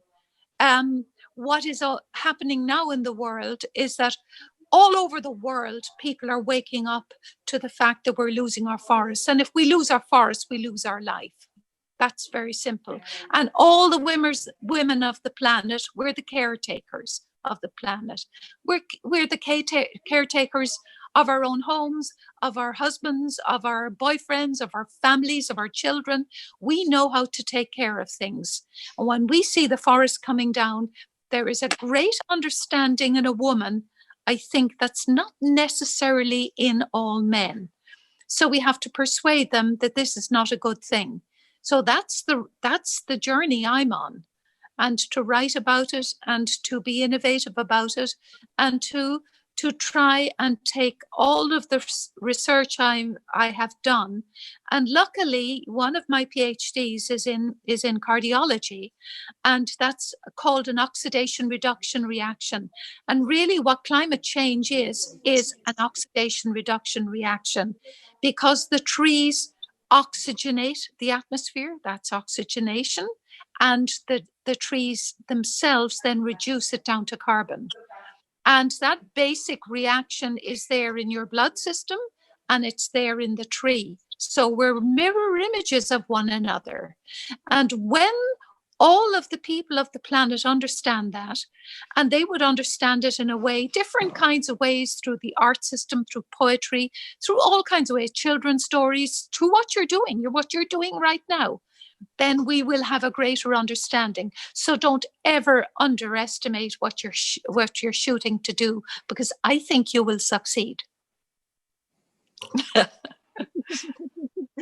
And that's great. And then for kind of everyone, there's the really big tackle at the moment of climate change, and just knowing where to start, or knowing even the basics of what you can do, because that as well seems like such a huge thing that could never, where do we go? But you've got a plan. You've come up with your global geoplan. I was wondering if you bioplan. I was wondering if you'd talk about that a little bit. Yes, well, the global bioplan is actually the answer to stopping climate change. And as a woman, I'm just speaking only for myself now, as a woman, I do not want to see my children and your children and the grandchildren that we may have and the grandchildren of all of the universe. I want them to have a future. The only way I can see through this is by everybody on the planet planting one tree, natural to natural, native to native, not a plantation. I'm talking about forest here now. One tree per person for the next 6 years will give us something in the region of 50 billion trees and counting. That is enough to pull the carbon dioxide levels out of the atmosphere by means of sequestration into the leaves of trees and into the forests that are growing around us, to buy us time, bring the numbers down into the 300s parts per million of carbon dioxide. And it will increasingly also oxygenate the atmosphere, because the atmosphere's oxygen is also going down as the carbon goes up, because there's a ratio of that in the atmosphere. That is called oxidation reduction. So that will buy us enough time to look at quantum mechanics. It will buy us enough time to look at photonic computers based on photon entanglement, because it is out there. And it will also buy us time to do things like molecular machinery. And nature is full of molecular machinery. A tree is a molecular machine. It drinks the sunshine into the surface of the leaf, and by means of quantum mechanics changes it, breaks the carbon dioxide into carbon and oxygen. Carbon is what you're breathing, and oxygen is what you're breathing, and carbon goes into the body of the tree. So the tree manufactures things from almost nothing. And that buying of time will give all of the scientific community to have a greater handle on really inventing and reinventing and redesigning our machinery, which has never properly been designed since the 1800s, 1850s, into a more efficient form of machinery. And granted, we'll probably have to use petroleum products too, a little bit, but less and less and less and less. And so that buys time for the great oceans of the world too, because the trees, without forests, we will not have a feeding in the ocean. In the land, on the surface of the land, you have a high amount of iron. Australia is so much iron that the ground is red. And in Prince Edward Island in Canada, it's red too. That's full. It has a full load of iron in it. But the sea is always looking for iron. The sea has got a famine of iron. And what happens in the fall, in the autumn right now, the leaves fall on the ground, and the leaves break down into humic acid and fulvic acid. And those acids are water soluble. Actually, the color of your face, the color of my face, is based on these forms of acid. They're called allelomelanins. And, you know, a person of color has a little bit more. Somebody else who's very pale has a little bit less. But in the ocean, that goes out into the streams, the fulvic acid and the humic acid. But it has an immense ability to do something extraordinary. It picks up iron on its way out into the oceans, and it's called chelation in chemistry. All that means is it just grabs the iron. That's all. No big fuss. It's a big word. And it tracks it out into Ballylickey, it tracks it out into Galway Bay, it tracks it out into above Dublin and down around Wexford, out into the oceans, into the continental shelf. And on the continental shelf, you have great columns of invisible algae in the oceans. And it's the invisible forest of the oceans I'm talking about. So the iron goes in, but we have to wait to midnight when the light is off. And when the sunlight is gone, then all of these columns pull in the iron, and the iron goes into the body of the tiny little plant. And the iron is a catalyst for an enzyme called a nitrogenase enzyme, and it's like a light switch. It switches it on, and then it multiplies. And that's the feeding foundation of the ocean. 1 to 2 to 3 to 4, it's a feeding a foundation there. And that's how come the whales are so huge and fat, because they go through all of those, and all the mammals of the sea and all of the fish of the sea. So the forest is in charge of the oceans. And now we have whales that are being beached. Well, they're starving, because California, for instance, has had these huge fires up and down the west coast, enormous fires. So there's a famine in the ocean outside of California. You know, now you and I know something about the old world of Ireland when the Ogham script was there, when the An Ogham Crave was there, when Ogma was talking in the 3rd century about writing the written language of Ireland, and that's an Ogham script, which is based on forests. And for some reason, the Druidic culture, the Aluna people, the people of learning in Ireland, had a greater protection of their forests than we have today. Those Aluna had learning for 17 years, and the women could learn as well as the men could learn. We had equal rights in that society. But because we have been savaged by other cultures, the Irish have been considered to be, you know, a race of savages. Well, we were the victims, not the victors.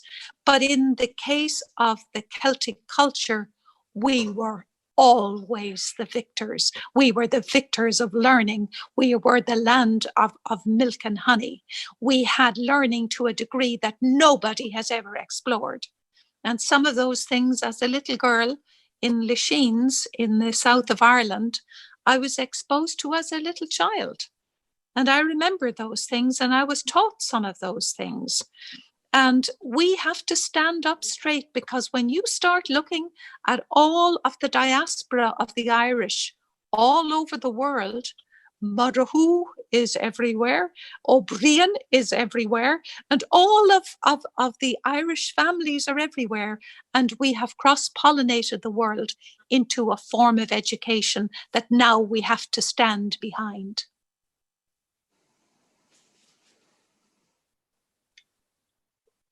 That's wonderful. Thank you so much for that.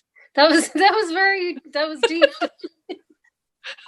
There's so much to think about there. Thank you so much. It's beautiful. Can we talk a little bit about going back to the geoplan, the bioplan? Yes. We were talking about planting native species, and in Ireland. What would you recommend us to plant? Because I remember in your book, you talked a lot about your orchard, and that when you were choosing plants for your orchard, you deliberately chose hardy species that would have a really good chance of survival. So amongst the native Irish trees, what would you say would have the best chance of survival now? Well, you have to start with what you already have here in Ireland. And I would suggest you go and find the Quercus robur. The Quercus robur is the one tree, and of course all of the other trees of Ireland. I mean, there's the fir, and there's the holly, and all of the other trees, but primarily the prime species that has got to start going in to start an epicenter forest, because once you get the Quercus robur, that's the Irish oak. once you get that in, then all trees could start growing around it, because the birds and all of the other creatures will bring in the trees, like the hollyberries and so on and so forth. Now, what you have to do in Ireland is you have to find the best of the oaks. And I would suggest that maybe you have a chat with Pakenham, and he would know where the top oaks are. There's one down in Mallow. There's one in Raheny Woods, one super oak, the Brian Boru tree. And if necessary, collect the acorns from the Brian Boru tree, collect them when they are just ready, and they have to be planted immediately. So you have to be ready to plant them. And children can plant them. And there are many groups of people in Ireland who are doing this. Andrew St. Ledger is somebody that you can contact to get a quantity of those oaks. There are a number of people in Ireland that I know who can give you advice on that. And they go in on their bellies. The acorn gets taken out of its cap. It gets planted on its belly. And it should have 2 inches of soil above the acorn itself. So now, but what you have to do is you have to buy baking soda. That's ordinary baking soda. You know what I'm talking about with baking soda? Yeah. So you buy some cheap baking soda and you put 1 pinch of baking soda on top of the belly of the oak. And what that does is it descents the acorn from it stops all of the smell of growth around the acorn, so that rats and mice and so on and so forth won't eat the acorn. And it descents the acorn, so you know when you plant it, it's going to stay there and grow into a tree with that little pinch of bicarbonate of soda, because that descents everything. So you put the tree in and you have to mark it, because you will forget that it's there. And that is the epicenter. It's the belly of the forests of Ireland. And then what you do is you go down to Killarney and you go down to Muckra's house and you sniff around there. And what you do is you talk to some of the people there and ask if you can collect some seeds. And you seed in. You can seed in. It's the cheapest way of doing it. It won't cost you anything. You can seed in the best of the forest from there. And I know up on Galway, up on the north of Galway, there is an area of very, very ancient Scots pine. And so you have to do a bit of investigating about that. That's the Alm. The Scots pine, that particular Scots pine was the Scots pine that the Druids used. It's the last lot of Scots pine left. It has the best genome in the whole country. That has the best genome to withstand climate change. Now, those are the 2 that you must have, the evergreen, and of course all the others. They're your basic epicenter forests, the Scots pine and the oak. Now, let me tell you a little bit about the oak. We're in a time when we're going to be facing climate change and the greenhouse effect. The greenhouse effect on the whole planet will be sharing this. It's a really bad scene for all of us. It's a bounce of sunlight, of infrared light, comes from the sun, and because there is so much carbon dioxide in the atmosphere, that this light bounces back up into the atmosphere, into the carbon dioxide, and back down on Earth, up again, back down. It doesn't filter into space. So what that does is it warms the atmosphere. And that's why we're having so many tornadoes. And in fact, actually why you're having so much wetness in Ireland right now, because there's extra moisture in the air, because it's not being photosynthesized into the forests. So you will be very wet for the next number of years for sure. So, but what that does is it heats the atmosphere. There is one tree in all of the whole planet that holds quercetin and quercitrin in the trunk of the tree, and it's the Irish oak. All the other oaks hold it too, but the best one for Ireland is the Irish oak. And that tree can withstand drought. It can withstand extra hot sunshine. It can withstand super hot sunshine. It can withstand the ability to be wet. It can withstand the ability for the changes in terroir that are going to happen on the ground in Tailliv in Ireland with climate change. So that's your best shot. In fact, I've written a book called The Sacred Trees of the Celts, Arboretum Europea, and I wrote it about 4 or 5 years ago, and I'm now trying to find actually a publisher for it, and I'll be putting it into Stuart's hands fairly soon. And I want that published out of Ireland. I don't want it published anywhere else. I want it out of Ireland for the Irish people. There you go. Any publishers out there? Start bidding. Any publishers. Any publisher, yes. Start your bidding, yes, because that will be an amazing book. I would love to have that book. I was auctioned in New York for the Call of the Forest is based on the global forest. I was auctioned in New York, and in America they're not interested in publishing old Celtic Irish material. So I won't make hardly any money on it. I probably won't make anything at all. I don't really care whether I do or not. I do care that book comes out in Ireland. I really do care. So, and the rest of the world can, do what it does. But I've got that written for Ireland. Yeah. That's fantastic. I can't wait to see it, and I'm absolutely positive somebody's going to snap that up as soon as they can. That's great. Fantastic. Can I just ask you about the oak? And it's also that the ash dieback is a big problem in Europe at the moment, and also the oak processionary. There's been one instance of it found in Dublin just this summer. Do you think that poses a serious threat to the oak, or is that something that they can get under control? Okay, I can really talk to that. And there is a problem too. There's a Phytophthora infection in the oaks actually on the west coast of North America. What that is all about is having too much carbon dioxide in the atmosphere. Sure. When you have too much carbon dioxide in the atmosphere, it's called carbonic acid. And carbon dioxide in the atmosphere does something very strange to all pathogenic insects that are out there, and there are billions of them there. It prolongs the life of the insect. It makes the exoskeleton much stronger, and it makes them able to lay maybe up to 30% more eggs. It's the same thing for the fungus world, for the Phytophthora world. The fungal world was there before the tree world.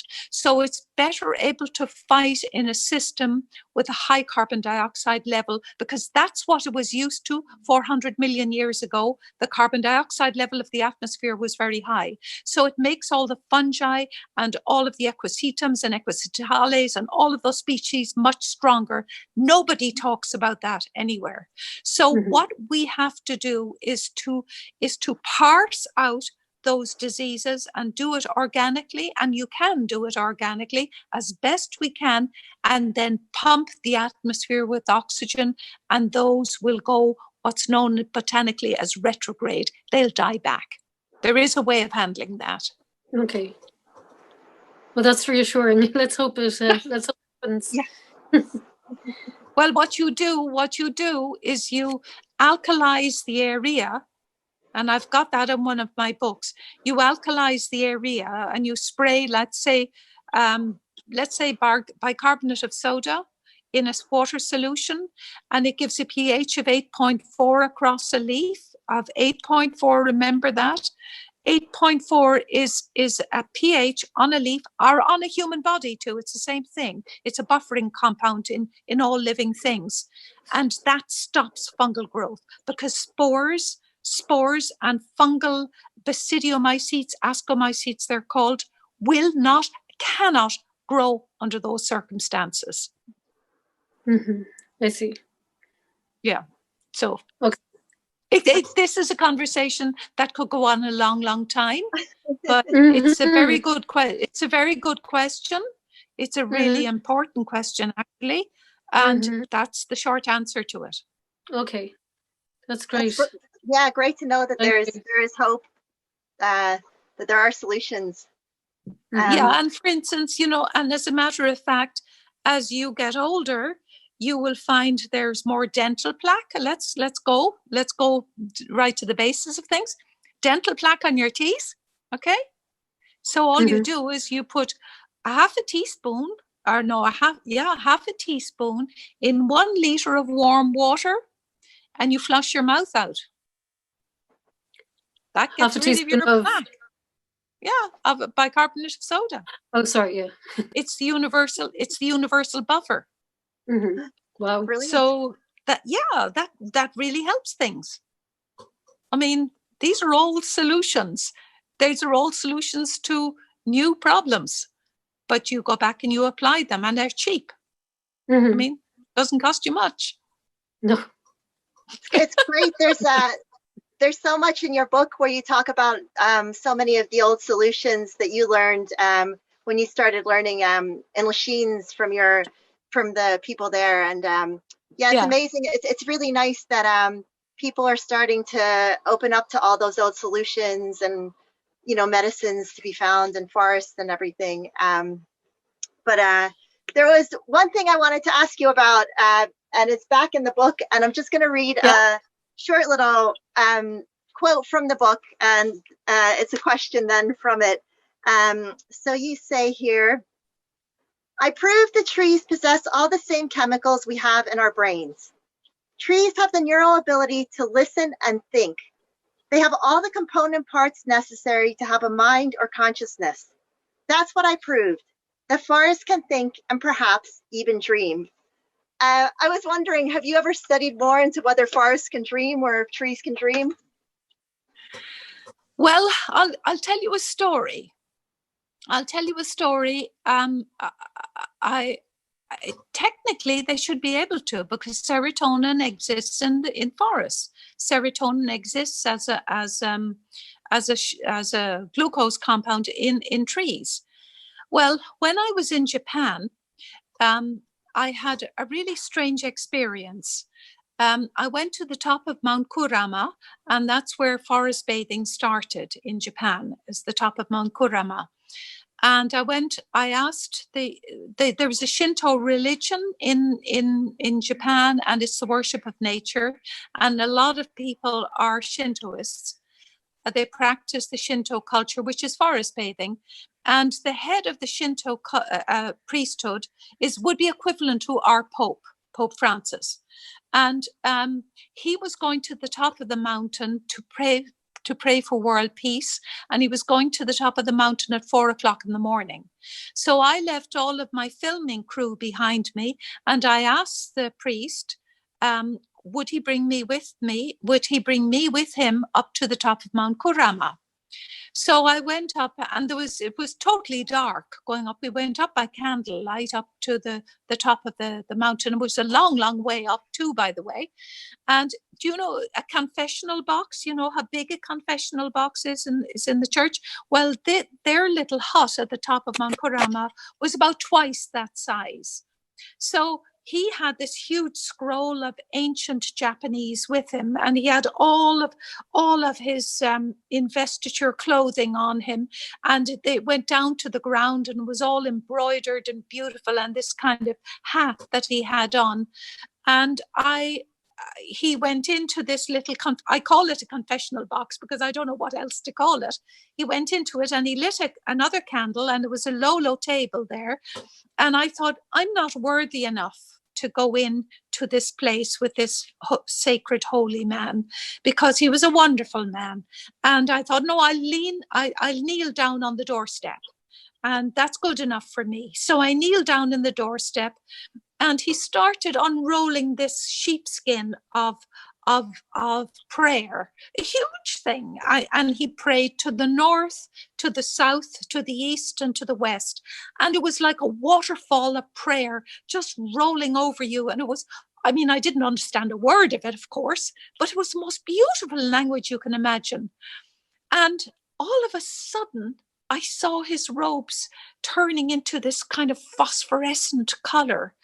Just amazing colors. I can't even describe. I mean, I'm a chemist too, and I can't even describe what they are. Like they were just incredible.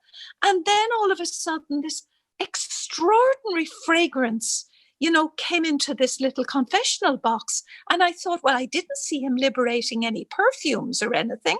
And I thought, what is this? And then he ended his prayer system, and then he rolled up his prayers, and then he stepped out, and I backed out, and we were outside of the confessional box, and I looked at his vestments still had these colors in his vestments, and I said, look at the color. What have you done? Look at the colors you have on your vestments. And he looked down, and he said, I see no color. And I thought, oh my God, I'm going crackers. And then I said to him, but the fragrance, you got to smell the fragrance. And he looked up and around and he said, I smell no fragrance. And I thought, I am really going crackers now. So then I said to him, but it's true. I do smell the fragrance. And then I said to him, I'll prove to you it's true. The man who owned Mount Kurama was a shogun. Okay, I seem to have this kind of knowledge come into my head. And I pointed down a kind of a pathway and I said, he lived down there. There was a castle down there. I had no idea. I started telling him things about the shogun. He said, everything you say is true. And then I thought, no, I can't be imagining things. So then what he did is he caught my hands in his hands between like that, like a prayer. And then he prayed over me and he said, you strong spirit. And for the rest of the day, when we were filming, and remember he was the Pope of the religion, he went into the monastery. He got chairs for me. He looked after every single aspect of that film for the whole of the day. He did nothing else but make sure I had water. He made sure that I was sitting. He made sure that I was resting. And he made sure that I blessed their sacred sugi tree. So he had 2 sugi trees in front. There were unbelievably monstrous trees in front of that monastery. And they were all covered with all this prayer, like rosary beads all around. And all of the people were praying around these trees. And he got me to bless them. And he took me very seriously. So that's all I know, because I don't speak Japanese. I don't know what I did. I don't know the reason why I smelled those things, but I felt I was being given a gift. This was my take on it. I felt I was being given a gift. And, you know, sometimes you wonder, am I on the right track? I felt that it was the trees were telling me I'm doing the right thing. And that's nonverbal communication. I really felt that very, very strongly, and it's still with me, and it gives me courage. Oh, that's so lovely. That's so beautiful. I was also going to ask, because Emer and I are musicians, if you'd ever studied do trees react to music and sound, but it's kind of the same answer, isn't it? It's a reciprocal thing. The two of you do, when you are composing your music, do the symphony of the forest.